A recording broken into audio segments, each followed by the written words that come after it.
All right, bring us all up to speed. Bring the audience up to speed of where we are right now with, let's just start with the playoffs, the number of teams, and any other ancillary items that fall in line with that.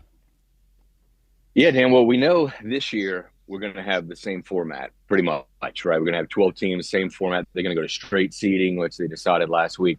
But it's starting in 2026 and beyond, where the conversation is around 16 teams. And that does feel like something that's going to happen, or at least we kind of know that maybe for sure, is that the college football is going to have a 16-team playoff.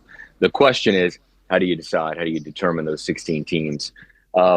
So the Big Ten has kind of swung its support behind a model that grants four automatic qualifiers to the Big Ten and the SEC each, two automatic qualifiers to the ACC and Big 12, one for the Group of Six champion, and then three at large.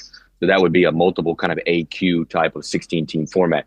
The SEC, and I'm here at SEC spring meetings now in Destin, they'll talk about that this week, but they as well have been in support from predominantly in the athletic director and president room. They have been in support of that model too. But Greg Sankey did say yesterday, the SEC commissioner, that they're not necessarily officially or formally have adopted any kind of support for a model, but that's the one they've been certainly discussing most.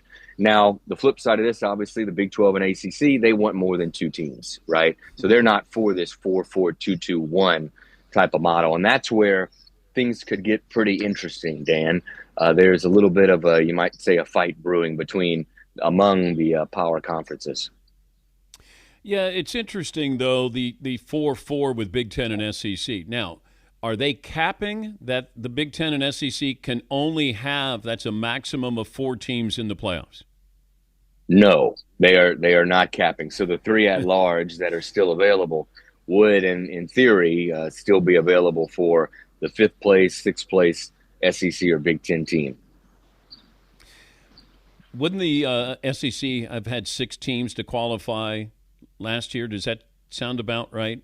I think that's right. There were 16. Yeah, there were six in the top 16 or whatever, where that would possibly have happened. And actually, it's one thing Greg Sankey did say yesterday, because the two formats they're talking about most here, I think, are this 4-4-2-2-1, and then a 5+11 format, which is five automatic qualifiers and 11 at large. And in that model, the SEC would have gotten as many as 16 teams six teams into the playoff if you did that model and went back for the last several years. It might be crazy to say this, but I will. Who benefits the most out of all of this?